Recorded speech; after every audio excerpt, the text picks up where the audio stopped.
a hand raised in anger in a room filled with 100 silent witnesses, a sound that shatters more than just the silence of a lavish dinner party. It shatters a life, a marriage, and an illusion of power. For Audrey Thorne, the stinging slap from her husband, Vincent, was not an end. It was the starting gun. What he didn't know, what none of them knew, was that Audrey's silent suffering had a price, and her quiet, unassuming brother was about to present the bill. He wasn't just a supportive sibling. He was Jonathan Knight, a man who moved markets the way others move chess pieces, and he was about to checkmate Vincent's entire empire. This is the story of how a single act of public humiliation triggered a corporate war that brought a titan to his knees. The air in the penthouse apartment overlooking Central Park was always thin, kept at a precise 68 degrees Fahrenheit by a climate control system that cost more than the average suburban home. It was an atmosphere Audrey Thorne had learned to breathe, but it never felt like oxygen. It was manufactured just like her smile, her posture, and the carefully curated life she shared with her husband, Vincent Thorne. Vincent was a man carved from ambition and polished with arrogance. He was the CEO and founder of Thorne Dynamics, a rapidly expanding tech and logistics firm that had made him a formidable name on Wall Street. He saw the world as a series of assets to be acquired and liabilities to be managed. To his profound and ever-present disappointment, he had long ago filed his wife, Audrey, under the latter category. Tonight was the annual Thorne Dynamics Charity Gala, the pinnacle of the New York social calendar. It was not, in fact, about charity. It was about Vincent reinforcing his position at the top of the food chain.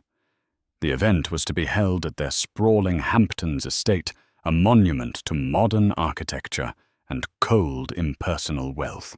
Every detail, from the Michelin-starred caterer to the particular vintage of champagne being served, had been personally approved by Vincent.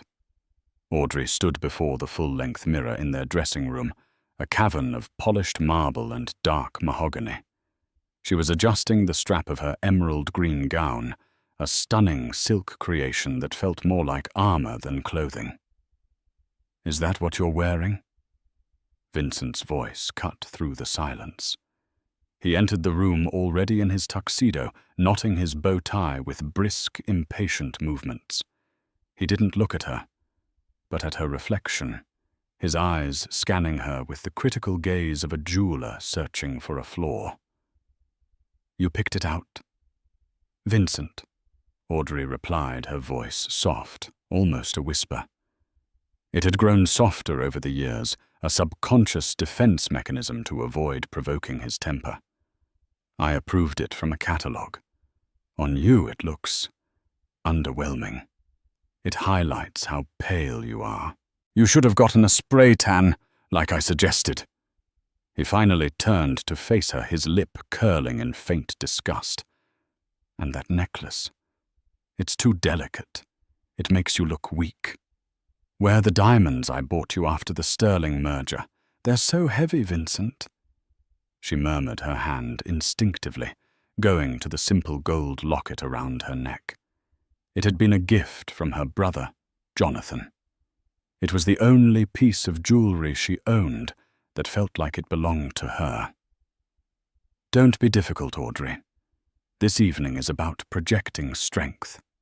My strength. You are a reflection of me. Tonight I need you to be a flawless, brilliant mirror, not a murky puddle."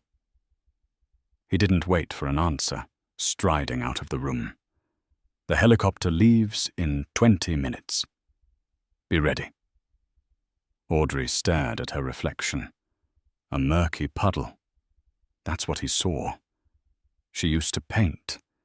Before Vincent, her canvases had been filled with vibrant colors, with chaotic but beautiful landscapes. She had a small studio in the city, a place she hadn't visited in years. Vincent called it her childish hobby, and made it clear that the wife of a man like him had responsibilities, not pastimes. So she had packed away her brushes, and the colors within her had slowly faded to gray. She unclasped the locket and placed it carefully in a velvet-lined drawer. She then walked to the large, imposing safe hidden behind a panel in the wall. With a heavy sigh, she retrieved the diamond necklace. It was a cold, ostentatious thing, a collar of immense, glittering stones that felt like a beautifully crafted cage for her neck. As she fastened the clasp, its weight was immediate and oppressive. It was the price of admission to her own life. Downstairs, the final preparations for their departure were underway. Staff moved with quiet efficiency, their fear of Vincent palpable. He was pacing in the grand foyer, barking into his phone at some unfortunate subordinate. "I don't care what the projections say, Gregory. You close the Odyssey deal by Monday, or you'll be handling traffic reports from a helicopter in Omaha. Do you understand me?" He snapped the phone shut and threw it onto a marble table. He saw Audrey descending the staircase, and his scowl deepened. "Finally. Let's go." He grabbed her arm, his grip just a little too tight, and steered her toward the private elevator that led to the rooftop helipad. As they ascended, the city lights spreading out below them, Audrey felt a familiar sense of detachment. She was an actress in a play she had never auditioned for. Tonight, she would play the part of the adoring, elegant wife. She would smile, she would laugh at the appropriate jokes, and she would be the perfect accessory to Vincent's ambition. But as the helicopter's blades began to whip the air, a strange, cold feeling settled in her stomach. It wasn't the usual anxiety or dread. It was something different. It was the chilling calm before a storm. She didn't know why, but she felt that the performance tonight would be her last.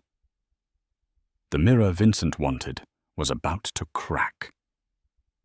The Hamptons estate was ablaze with light, a beacon of opulence against the dark Atlantic Ocean.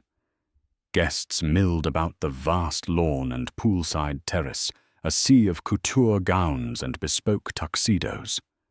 The air buzzed with forced laughter, hushed business deals, and the clinking of champagne flutes.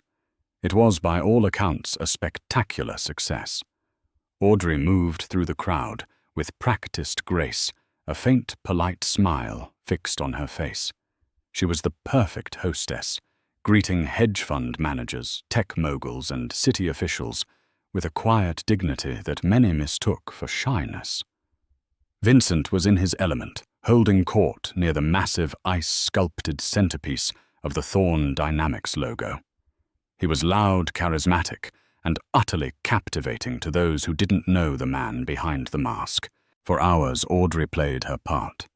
She discussed art with the wife of a senator, praised the catering to a food critic from a high-profile magazine, and deflected questions about her own life with vague, pleasant non-answers. All the while, she felt Vincent's eyes on her, monitoring her, judging her every interaction. The incident began as most of Vincent's cruelties did with something small. Audrey was speaking with Mr. Henderson, an elderly and highly respected board member of a rival corporation. He was a kind man with a genuine interest in art, and for a few minutes Audrey forgot herself.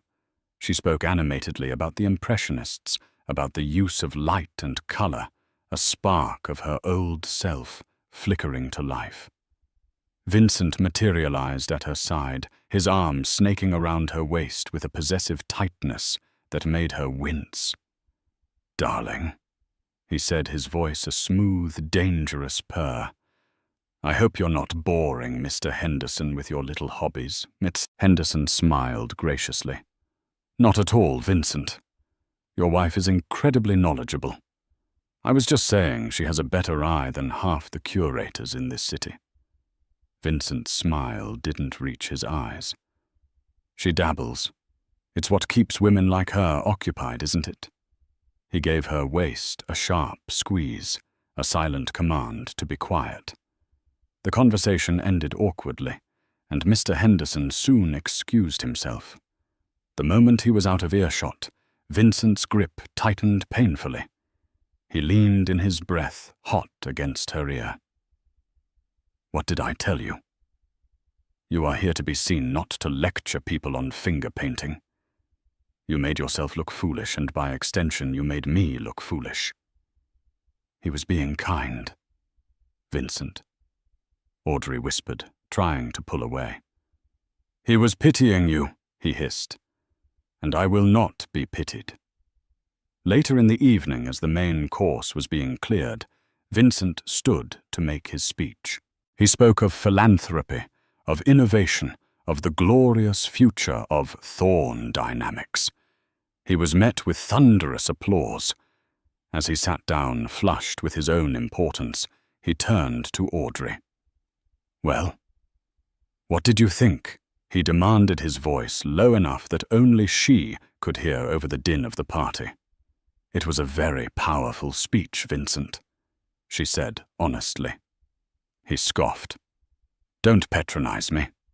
I saw your expression. You looked bored. Do you have any idea how much this night costs? How important it is for our image?" I wasn't bored. I was just thinking. Thinking, he sneered. "About what?" "Which shade of beige you want to paint on your next useless canvas." A tiny ember of defiance sparked within her. "I was thinking about the community clinic you promised to fund last year, the one that was quietly defunded 3 months ago. The reporter from the Times asked me about it earlier." I didn't know what to say. Vincent's face went rigid. The charming mask fell away, revealing the cold fury beneath. He had used the clinic for a single press cycle and then abandoned it. Her mentioning it was a betrayal of the highest order. It was an acknowledgement of an imperfection in his flawlessly constructed narrative. You did what his voice was a deadly calm. "I just told him I wasn't involved in the company's philanthropic disbursements," she said, her heart starting to pound. "You should have said nothing. You should have smiled and walked away. Instead, you engaged. You showed weakness." His eyes were like chips of ice. The table was filled with their most important guests, including Gregory Finch, his sycophantic right-hand man, and several key investors. They were all engaged in their own conversations, but a subtle tension was beginning to emanate from the head of the table. He cornered me, "Vincent. You are my wife. You are not to be cornered. You project strength. You are a fortress. But you're not, are you? You're a liability." He said the word liability with such venom, such finality, that something inside Audrey snapped. After years of being belittled, controlled, and diminished, that one word was too much. "I am not a liability," she said, her voice quiet but clear, imbued with a strength she hadn't felt in a decade. "I am a person, and that clinic was important. Those people were counting on you." The entire table fell silent. Every eye was now on them. Gregory Finch looked like a deer in the headlights. The sudden quiet amplified the tension, making it a physical presence. Vincent's face, which had been pale with rage, was now flushing a deep, mottled red. To be questioned, to be challenged by her, in front of these people, it was an unforgivable sin. He leaned in close, his voice a guttural whisper. "You will never ever question me again." And then he did it. It wasn't a wild, drunken swing. It was a precise, controlled, and utterly contemptuous act. He raised his hand and slapped her hard across the face. The sound was like a gunshot in the pristine silence. It was sharp, ugly, and absolute. Audrey's head snapped to the side from the force of the blow. A collective gasp went through the guests nearby. Time seemed to freeze. For a full 10 seconds, the only sound was the distant crash of the ocean waves. The stinging on her cheek was a hot, spreading fire, but it was nothing compared to the glacial cold that was flooding her veins. She slowly turned her head back to look at him. She didn't cry. She didn't scream. Her expression was unnervingly blank. She looked at Vincent, seeing him for the first time, not as her husband, but as a monster wearing a tuxedo. She saw the shock on the faces of their guests, the mixture of horror and morbid fascination. She saw Gregory Finch quickly look down at his plate, refusing to meet her eyes. Vincent, realizing what he had done in public, tried to recover. She's overwrought, he stammered, attempting a weak, dismissive laugh. The stress of the evening. But no one was laughing. Without a word, Audrey stood up. She did not adjust her dress. She did not touch her face where a red mark was already blooming on her pale skin. She simply stood, her posture unnaturally straight. With all the dignity she could muster, she turned her back on her husband, on their guests, and on the entire life they had built. She walked away from the table, her footsteps silent on the thick grass. She walked through the stunned crowd, past the ice sculpture that was beginning to melt under the lights, and into the vast, dark house. She didn't run. Her movements were deliberate, each step an act of finality. Once inside, she didn't go to their bedroom. She went to the small, sterile guest room on the ground floor, locked the door, and pulled out her phone. Her hands were perfectly steady. She scrolled through her contacts and pressed the one name that represented safety. The one person in the world who had never asked her to be anything other than herself. The phone rang twice before he picked up. "Jonathan," she said, her voice devoid of all emotion. "I need you." Jonathan Knight operated out of a modest, unpretentious office in a less fashionable district of downtown Manhattan. There was no sprawling corner suite with panoramic views, no expensive art on the walls. The space was functional, filled with monitors, displaying complex market data stacks of financial reports and whiteboards covered in intricate diagrams. It was the nerve center of Knight Industries, a private equity firm so powerful and discreet that its full scope was known only to a handful of people. Jonathan preferred it that way. He wasn't like Vincent, who needed to broadcast his success to the world. Jonathan's power was the quiet, tectonic kind, unseen, until the landscape irrevocably shifted. He was in his late 30s, with a calm, watchful demeanor that often led people to underestimate him. He had the same gentle eyes as his sister Audrey, but behind them was a mind that moved with the cold, calculating precision of a supercomputer. He had built his empire from nothing, guided by a simple principle. Information is the most valuable currency, and patience is the sharpest weapon. When Audrey's call came, he was analyzing a potential acquisition in the German renewable energy sector. He saw her name on the screen and answered immediately, a rare smile touching his lips. "Audrey. Everything all right?" "How's the party, Jonathan?" she said, and the tone of her voice erased his smile instantly. It was a flat, hollow sound, like a bell that had been cracked. "I need you." He didn't ask questions. He didn't need details yet. The only thing that mattered was the raw pain he heard in those 3 words. "Where are you? The Hamptons house. In a guest room. Lock the door. Don't speak to anyone. I'm coming." He hung up the phone and stood. The multi-billion-dollar German deal vanished from his mind, replaced by a singular, ice-cold focus. He walked into the adjacent office where Rebecca Vance, his chief operating officer, and legal counsel was working late.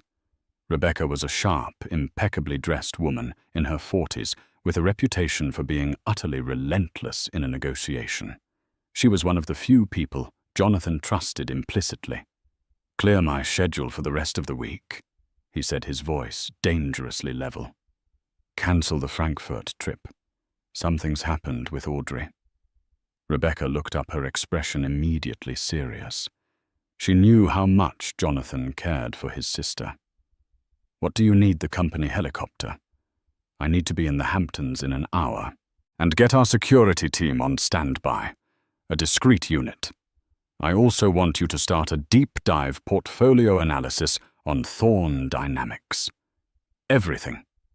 Debt structure, shareholder agreements, key personnel, supply chain vulnerabilities, pending litigation. I want to know where every single dollar comes from and where every single skeleton is buried.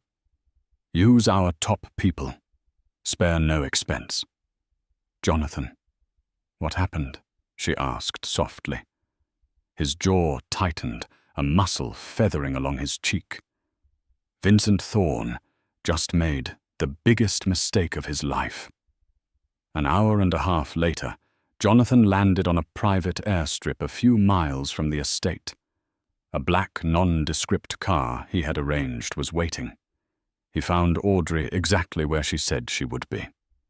When she opened the door, the sight of the vivid red mark on her cheek sent a wave of pure, unadulterated fury through him. But his face remained a calm, reassuring mask for her. He didn't speak. He simply opened his arms, and for the first time that night, Audrey broke. The rigid control shattered, and she collapsed against him, sobbing into the fabric of his jacket. He held her, stroking her hair, letting her release the years of pain and humiliation. He did it in front of everyone. She wept. 100 people. And they just watched. "It's over now, Audrey," Jonathan said, his voice a low, soothing rumble. "You're never going back there. I'm taking you home." He led her out a side entrance to the waiting car, bypassing the lingering guests and the chaotic aftermath of her departure. Vincent had tried calling her phone a dozen times, followed by a string of increasingly desperate and then angry text messages. She ignored them all. They drove back to the city in silence. Jonathan took her not to her penthouse, but to a secure, beautifully appointed residence he owned at the Mandarin Oriental, a place she had never known existed. He made sure she was comfortable with food, a change of clothes, and a security guard posted discreetly in the hallway. "Get some rest," he told her, his voice gentle. "We'll talk in the morning.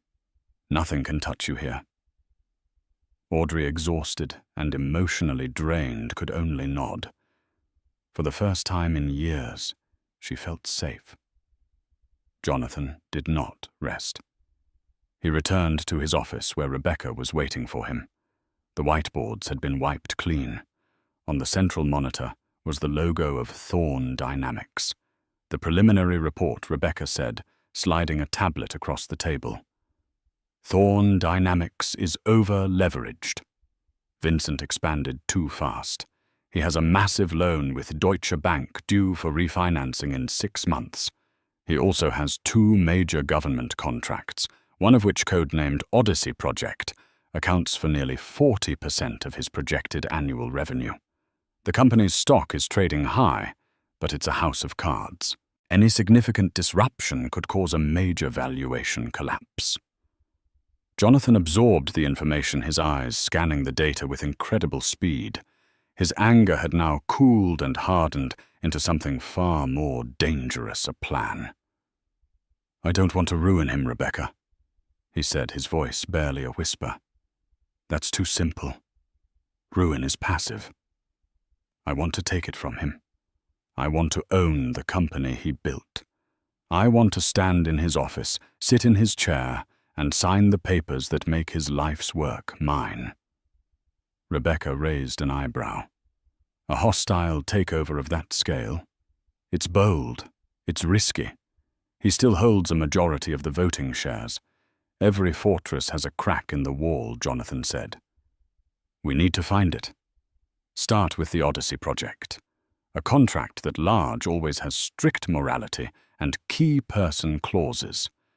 A public scandal involving the CEO could be a breach. Then start buying.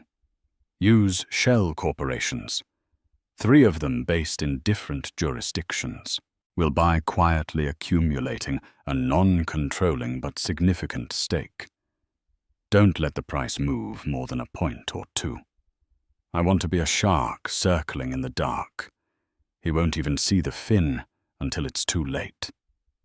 He looked out the window at the sleeping city. Vincent Thorne was in his palace across the park, probably drunk, probably furious, but feeling secure in his power. He thought this was a domestic dispute. He thought he could apologize, buy Audrey another piece of jewelry, and smooth things over. He had no idea that a war had just been declared. Jonathan Knight was not a man who fought battles. He engineered complete and total victories. And for what Vincent had done to his sister, the victory would be absolute. The price for Audrey's pain would be everything Vincent had ever built and everything he ever was.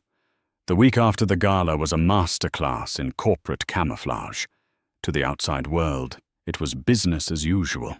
Thorne Dynamics stock remained stable.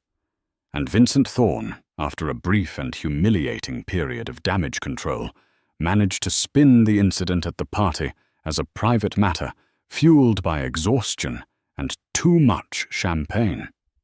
He issued a generic public apology for the unfortunate scene and made a conspicuous donation to a women's shelter, a move of such cynical hypocrisy that it made Jonathan's blood boil. Vincent believed he was weathering the storm. He had sent Audrey a mountain of flowers which were refused at the hotel. He sent pleading, then threatening emails which went unanswered. He assumed she was with her brother, licking her wounds. He imagined she would eventually come back, as she always did, once his anger had cooled and his wallet had opened. The idea that she was gone for good and that her departure was the first tremor of an earthquake that would swallow him whole never entered his mind. Meanwhile, in the quiet, methodical offices of Knight Industries, the war machine was spooling up. Jonathan's teams worked around the clock. 3 separate untraceable shell corporations, Orion Holdings, Lyra Investments, and Phoenix Capital, began purchasing shares of Thorne Dynamics on the open market. The buys were small and strategically timed, spread across different trading desks to avoid triggering any alarms. It was a slow, patient accumulation, like a rising tide. Vincent, blinded by his own arrogance, barely noticed. He saw a minor uptick in trading volume, but attributed it to positive market sentiment following a recent product launch. His CFO mentioned it in a morning brief, and Vincent dismissed it with a wave of his hand. "It's confidence in my leadership, Gregory," Vincent had boasted to his number 2. "The market knows that a little domestic drama doesn't shake an empire." Gregory Finch, however, was not so sure. He had been at that table. He had seen the look in Audrey's eyes when she left, and he had seen the dead, cold fury on Vincent's face after. Gregory was a survivor. His loyalty to Vincent was born of ambition and fear, not respect, and fear told him that something was wrong. The second phase of Jonathan's plan involved finding an ally inside the fortress.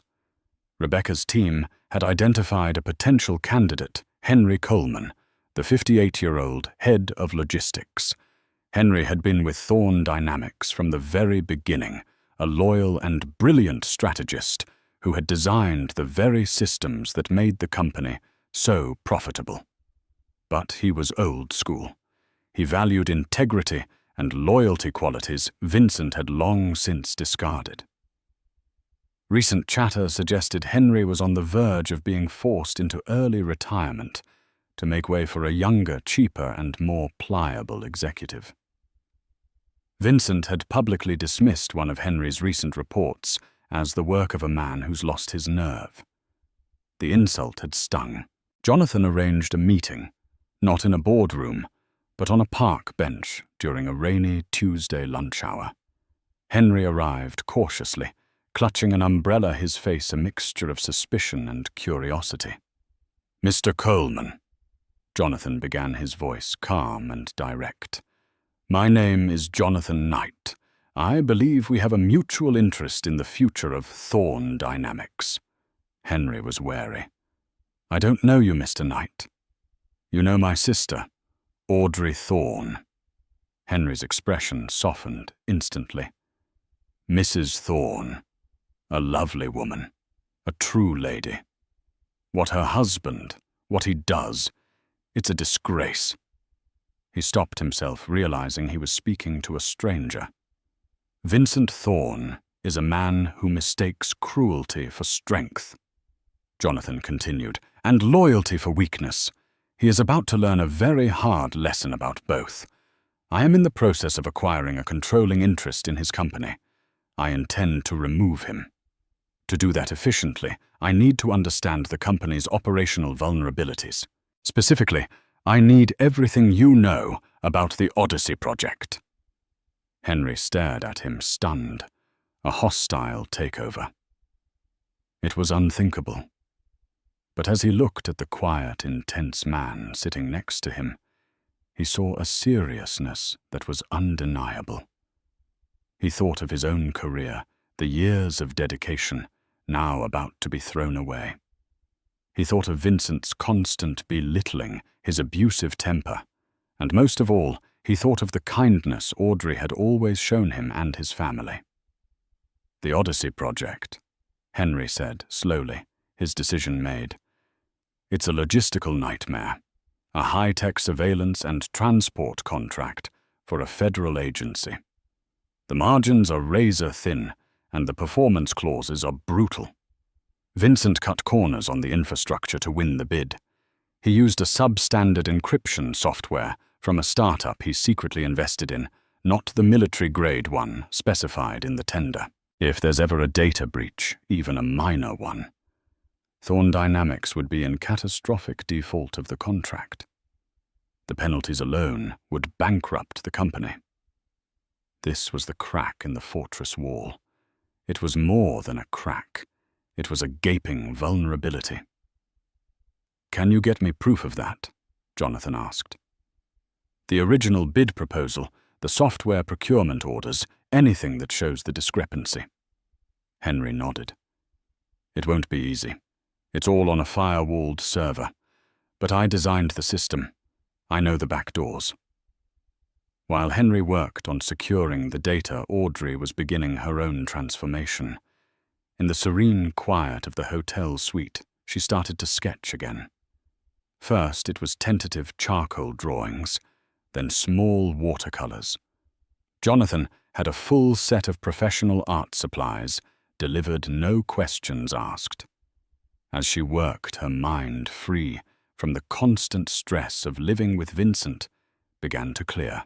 Memories, conversations, and details she had long since suppressed began to surface. One afternoon, she was speaking with Jonathan about Vincent's business. "He was always so secretive about Odyssey," she recalled, dabbing a brush in blue paint. "He had a private meeting very late one night about a year ago, with a man named Alistair Finch." Jonathan looked up from his laptop.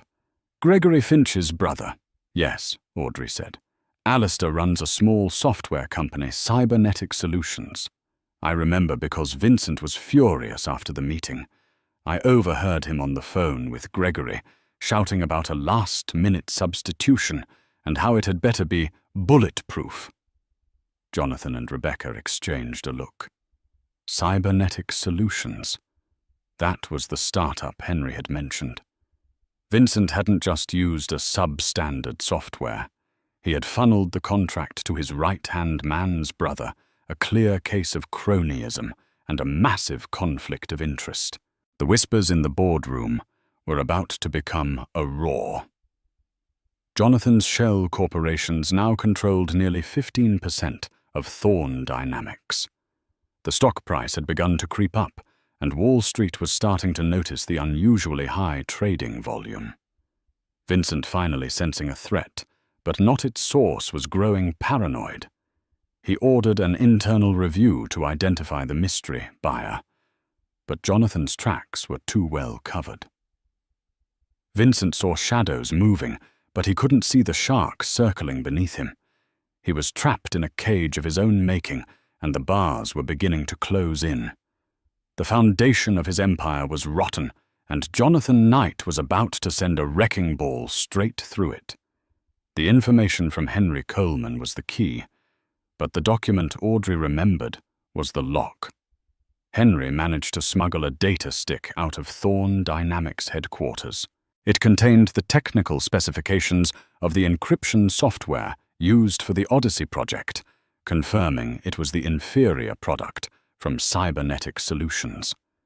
It also included internal emails where engineers had flagged significant security concerns, all of which were overruled by a directive that traced back to Gregory Finch's office. It was damning, but it was circumstantial. To prove Vincent's direct involvement and fraudulent intent, they needed a signed document, the original amended contract, or a purchase order bearing his signature. It would be on his private server, Henry explained over a secure line, or in his office safe. He keeps all his dirty laundry close. The office safe was a fortress within a fortress. But Jonathan remembered something Audrey had told him years ago, a story told as a joke. Vincent was so arrogant, so convinced of his own brilliance, that he used the same master passcode for everything important the date of his first major hostile takeover, a number that symbolized his ruthlessness and success. The problem was getting into the office.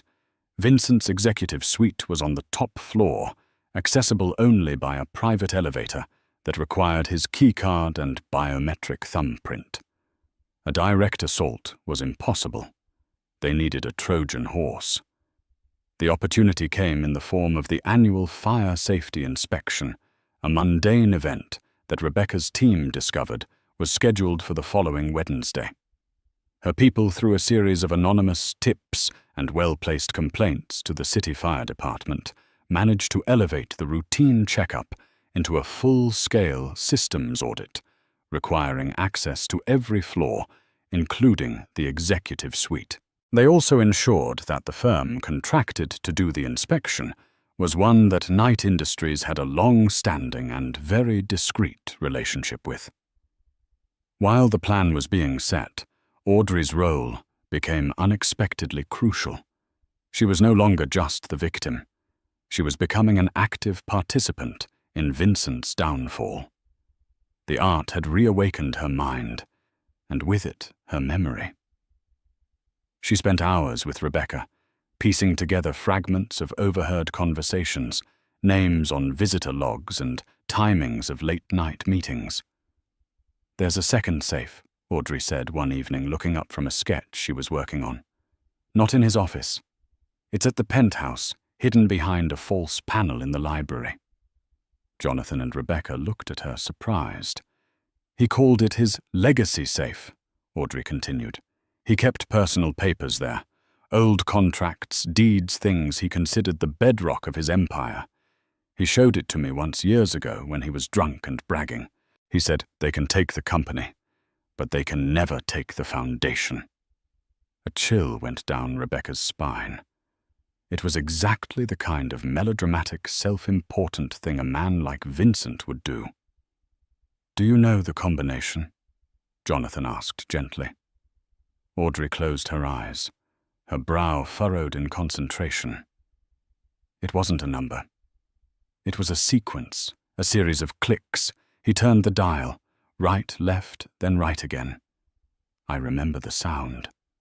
She mimicked the motion with her hand. "He told me the sequence was based on the stock prices of the first 3 companies he ever bankrupted." It was a long shot, but it was a better one than trying to crack his office safe. The penthouse was her territory. While Vincent was at the office, she was still legally a resident. She had the right to be there. The plan was set for Wednesday.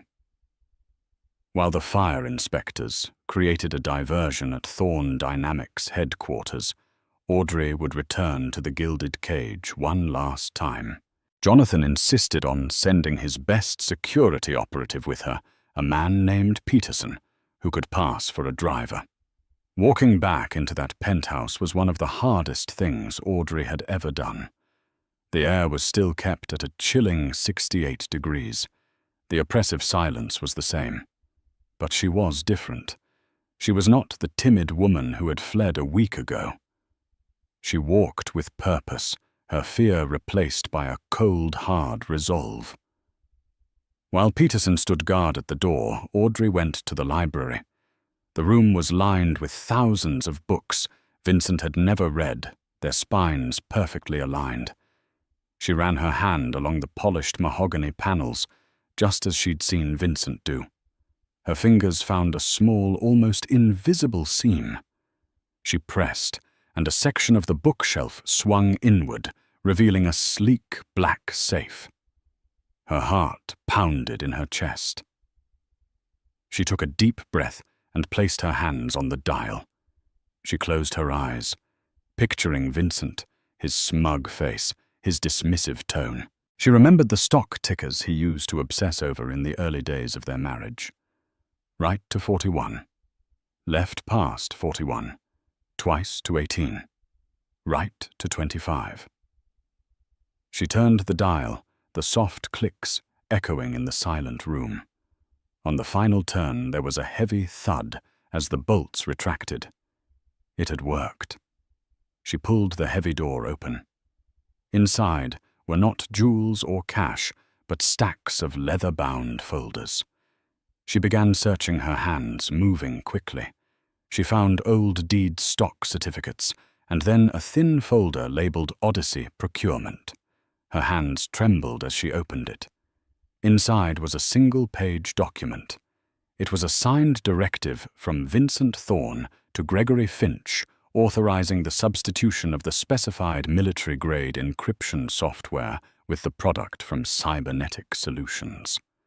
The document explicitly stated the reason: significant cost savings and enhanced profit margin. At the bottom, in Vincent's arrogant, sprawling handwriting, was his signature. It was the smoking gun. He hadn't just approved the change. He had ordered it to maximize his own profit, knowingly putting a multi-billion-dollar federal contract at risk. She quickly took a picture of the document with her phone and sent it to Jonathan. A moment later, her phone buzzed with his reply. "Got it. Get out now. It's over."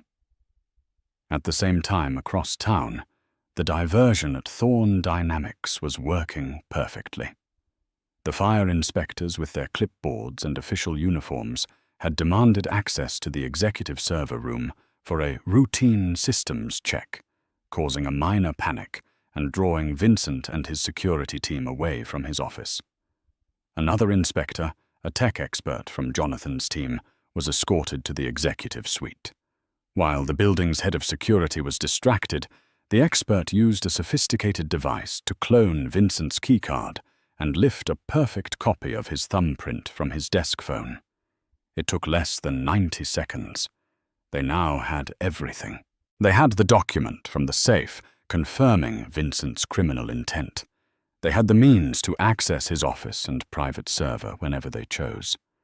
They had Henry Coleman on the inside, ready to corroborate the technical details, and they had a 17% stake in his company. The Trojan horse had been delivered.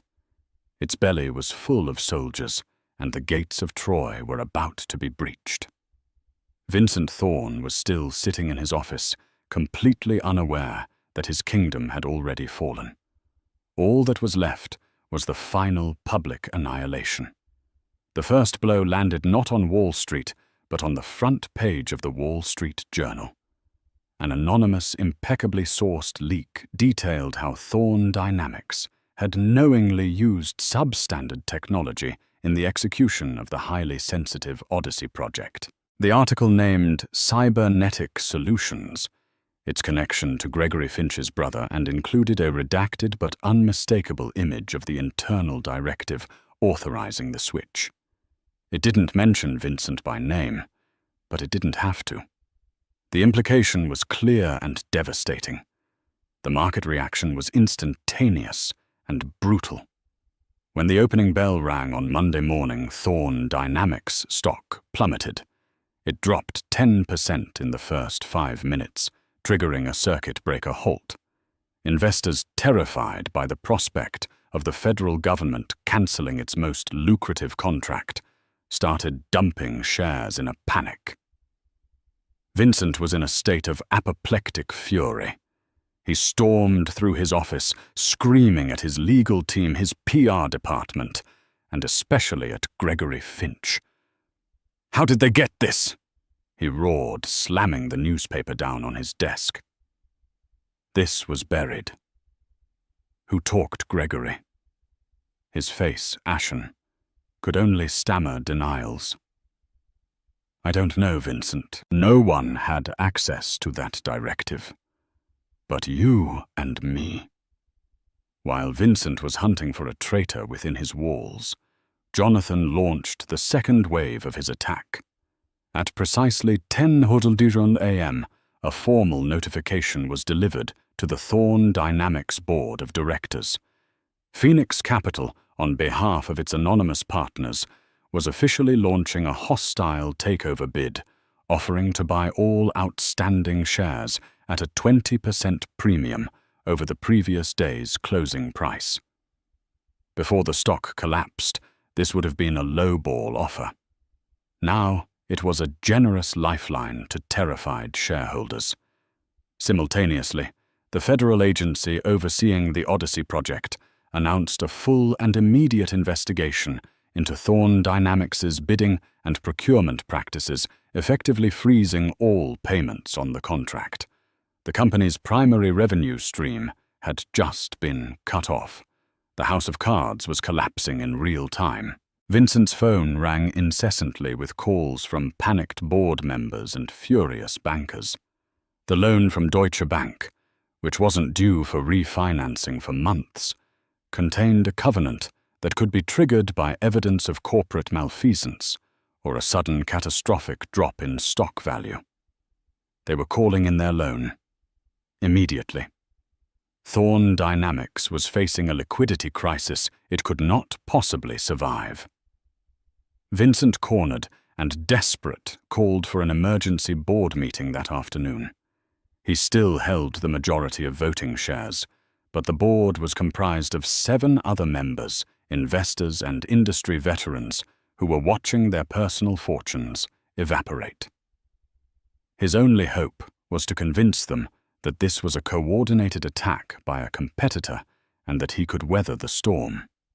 He walked into the boardroom at 2:00 p.m., trying to project an aura of calm control.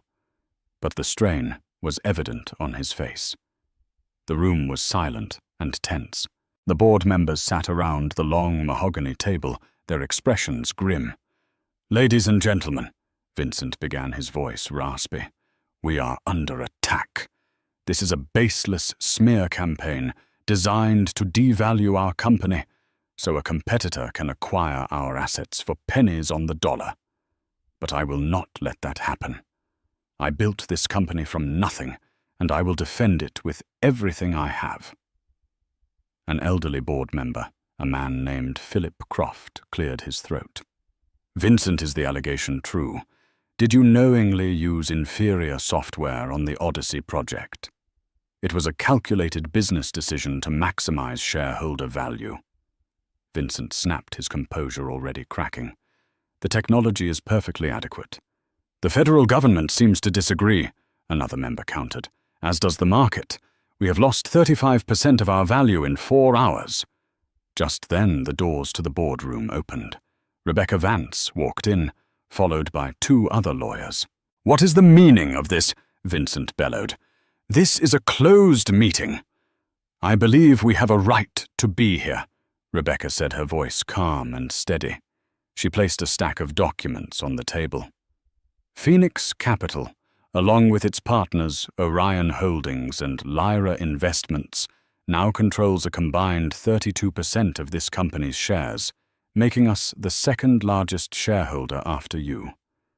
As such, we have a vested interest in this discussion. Vincent stared at her, his mind reeling. 32%. It had been acquired so quickly, so quietly. He was so focused on the leak that he hadn't seen the corporate raiders storming his gates. Furthermore, Rebecca continued, we have filed a motion of no confidence in the CEO Vincent Thorne on the grounds of gross mismanagement, corporate fraud, and actions detrimental to the company's financial health. We are calling for an immediate vote on his removal. "You can't do that," Vincent shouted, his face turning purple. "I control the voting shares." "That may be," Rebecca said with a thin smile. "But a vote of no confidence from the entire board will give any shareholder lawsuit to oust you on ethical grounds an almost certain chance of success. It will also convince any remaining business partners or banks that your leadership is untenable. You can fight this, but you will be fighting alone, and you will drag what's left of this company down with you." She looked around the table, making eye contact with each board member. "We, however, are offering another way, a path to stability. If Mr. Thorne is removed, our consortium is prepared to inject enough capital to satisfy the Deutsche Bank loan and stabilize the company through the federal investigation. We will save this company, but not with him at the helm." It was a perfectly laid trap. She was offering the board a choice: go down with the sinking ship, captained by a disgraced CEO, or throw him overboard and climb into a well-funded lifeboat. Vincent looked at the faces around the table. He saw no support. He saw only cold financial calculation. He turned to his last hope. "Gregory, tell them. Tell them. This is a lie." Gregory Finch, who had been silent throughout the entire exchange, slowly pushed his chair back. He stood up and looked not at Vincent, but at Rebecca. "The allegations are true," he said, his voice barely a whisper. "I was following Mr. Thorne's direct orders. I am prepared to testify to that fact in exchange for immunity and a severance package." The betrayal was absolute. Vincent looked at Gregory as if he were seeing him for the first time, not as a loyal subordinate, but as the rat he truly was. The vote was a mere formality. One by one, every single board member voted to remove Vincent Thorne as CEO and chairman of the board, effective immediately. Vincent sat there stunned into silence, as his life's work was stripped from him in a matter of minutes. He was no longer a titan of industry. He was a pariah. Rebecca gathered her papers. "Security will escort Mr. Thorne from the premises. He will be allowed to collect his personal belongings from his office under supervision." As two grim-faced security guards entered the room, the main door opened one more time. Jonathan Knight walked in. He didn't look at the board or at Rebecca. He walked slowly, deliberately toward the head of the table and looked down at the man who had destroyed his sister's spirit. Vincent looked up, his eyes filled with dawning, horrified realization. "You," he breathed. "It was you." Jonathan said nothing. He simply held Vincent's gaze for a long moment, his expression unreadable, but his message clear. "This is for Audrey." Then he turned and walked to the window looking out over the city that had just that morning been Vincent's kingdom. Vincent Thorne, the great CEO, was then quietly and unceremoniously escorted out of his own boardroom, a broken man with nothing left but the echo of his own hubris.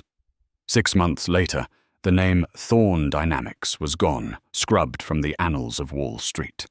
The company had been restructured, rebranded, and reborn under the umbrella of Knight Industries as Apex Logistics. Under new ethical management, and with the full backing of Jonathan's capital, it had been salvaged.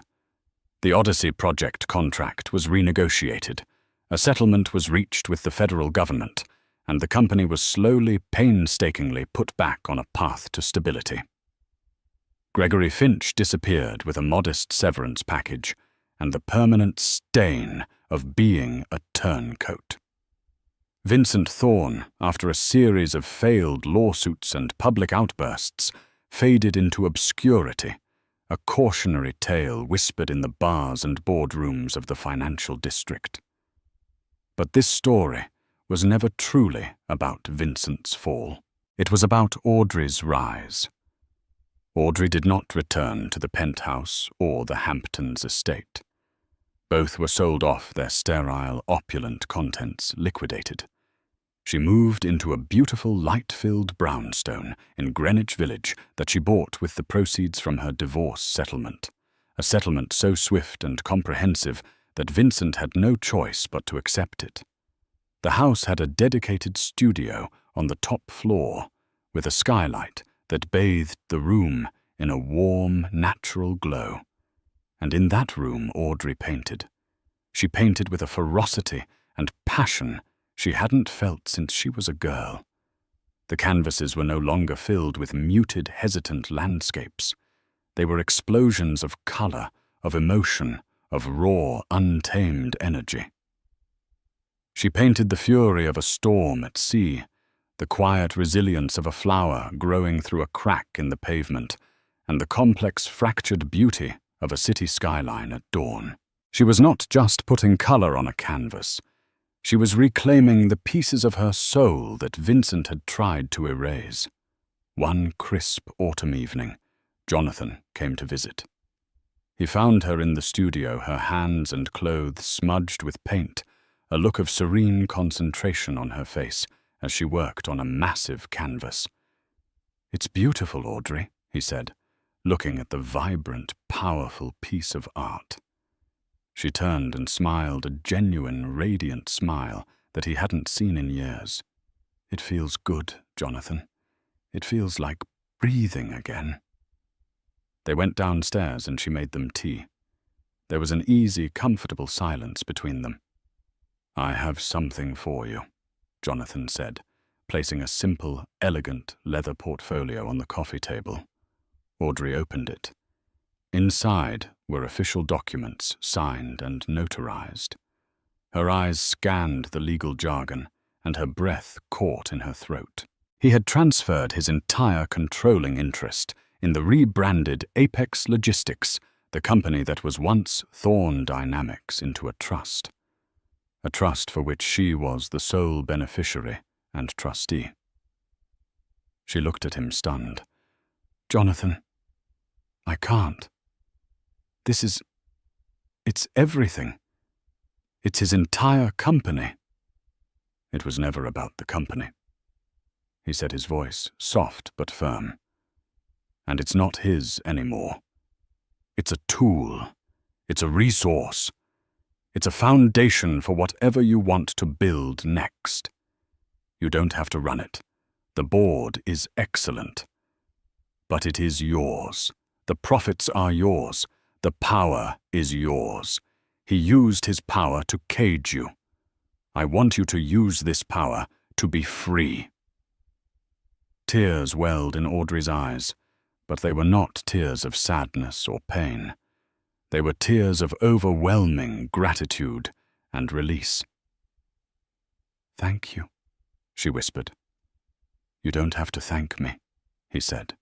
"You did this, your memory, your courage to go back to that house. You found the key, Audrey. I just opened the door."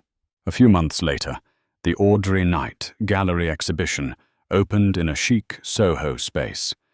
She had chosen to use her maiden name, shedding the last vestige of her old life. The gallery was packed. Critics, collectors, and art lovers buzzed with excitement, praising the debut of a powerful new voice in the art world. Audrey stood in the center of the room, not in a heavy diamond necklace and a designer gown, but in simple black pants and a white silk shirt. A single drop of emerald paint on her cheek. She was not reflecting anyone's light. She was glowing with her own. Her masterpiece was the centerpiece of the exhibition. It was a vast, abstract painting titled Shatter. It was a chaotic, beautiful swirl of emerald green, stark white, and the deepest black, but at its very center, emanating outward, was a brilliant, defiant splash of crimson. It was the color of a wound, the color of rage, but also the color of a phoenix rising. She watched as people stood before it, captivated. They saw a painting. She saw the story of her life. She saw the moment a mirror cracked not to break, but to finally let the light inside get out. She was free, not because her abuser had been punished, but because she had finally and completely reclaimed herself. The revenge was not the destruction of his company. It was the creation of her own life, a masterpiece painted in the bold colors of her survival. Audrey's story is a powerful reminder that the most profound revenge isn't about destruction, but about rebirth. It wasn't just about a billionaire brother avenging his sister. It was about a woman reclaiming her own voice, her own power, and her own identity from the ashes of a toxic marriage. Vincent's empire was built on a foundation of intimidation and fear, but Audrey's new life is built on the unshakable bedrock of her own strength and creativity. She proved that the greatest victory is not in tearing someone else down, but in building yourself up stronger and more vibrant than before. If this story of justice and rebirth resonated with you, please show your support by hitting that like button. Share this video with someone who might need to hear a story of triumph over adversity. And most importantly, subscribe to the channel and turn on notifications for more powerful stories of a person's life. Thank you for listening.